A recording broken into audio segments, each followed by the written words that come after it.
Calls भी programme में शामिल करेंगे, लेकिन बात जरा उस मेवे को भी लेकर बात करते हैं जिसकी अच्छी खासी पैदावार मौजूदा सीजन में है और बहुत हद तक इससे जुड़े लोगों को फायदा मिलने की भी उम्मीद है। चेरी या जिसे गिलास आप कहते हैं, वादी कश्मीर के अंदर आमतौर पर गर्मियों में ये होता है और गर्मियों की इब्तिदा के साथ ही मकामी बाजार में जो चेरी की ताज़ा फसल है वो भरे हुए नजर आते हैं। एक बार फिर से वादी कश्मीर के अंदर चेरी की जो मजमूई तौर पर कमोबेश 12 अक़साम पाई जाती हैं, लेकिन आमतौर पर सिर्फ 5 जो इसकी वैरायटीज़ हैं वो मार्केट में ज़्यादा नज़र आती हैं।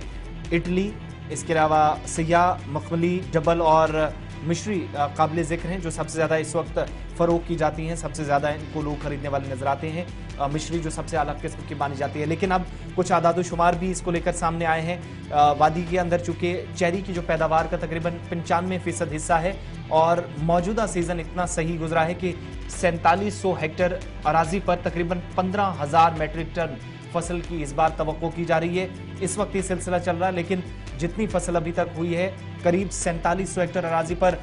गिलास के जो दरख्त है वो पाए जाते हैं कश्मीर वादी की तरफ, और सालाना 13,000 से 15,000 मेट्रिक टन तक चेरी की फसल होती है। इस साल भी अप्रैल का जो महीना गुजरा है आखिरी हफ्ते से ही इसकी कटाई शुरू हो गई थी और किसान आमतौर पर मई के वस्त में जाकर फसल की कटाई भी शुरू कर देते हैं। इस साल मौसम की वजह से फल जल्द उतारने के लिए तैयार है, लेकिन ये माना जा रहा है कि जो तकरीबन सालाना ज़मीन तो उतनी है 4700 हेक्टेयर तकरीबन जिस पर इसकी पैदावार होती है और 95% के आसपास वैली के अंदर जो 13,000 मेट्रिक टन सालाना हुआ करती थी, एक अंदाजे के मुताबिक बीच में वबाई मर्ज की वजह से काफ़ी कारोबार पर असर पड़ा। लेकिन इस बार मार्केट में 5 की 5 वैरायटीज़ आने के साथ साथ ये भी पता चल रहा है कि वज़न, खुशबूदार और मेवे की इस बार जो क्वालिटी है वो ज़्यादा बेहतर होगी और क्वांटिटी भी ज़्यादा। 15,000 मेट्रिक टन फसल की तवक्को इस बार मुतलकिन की जानिब से की जा रही है और इंतज़ार 15 मई का नहीं किया जा सकता क्योंकि चेरी की बहुत कम लाइफ है। लिहाजा मई का महीना ख़त्म होने के साथ साथ हम ये भी देख रहे हैं कि इसकी कटाई जहाँ पर पहले शुरू हुई है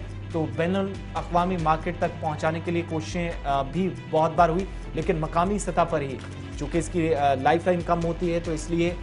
वादी के अंदर या वादी से बाहर लाते हुए जम्मू तक या मुल्क की बड़ी मार्केट्स के अंदर आप इसे देखते हैं। इस बार उम्मीद की जा रही है कि 95% कश्मीर के अंदर इसका हिस्सा तैयार तो होता है, लेकिन जो इस बार 13,000 मेट्रिक टन के आसपास हुआ करती थी उसमें इजाफा होगा और इससे इस फसल से जुड़े या इस सनत से जुड़े लोगों को बहुत हद तक फायदा मौजूदा सीजन में मिल रहा है। ये उम्मीद करें कि ये फसल जो बड़े कम दिनों के लिए रहती है इसका फायदा जम्मू कश्मीर के वादी कश्मीर के लोगों को मिले और हुकूमत की तरफ से भी कदम जो है वो उठाया जाए। बढ़ते हैं जी।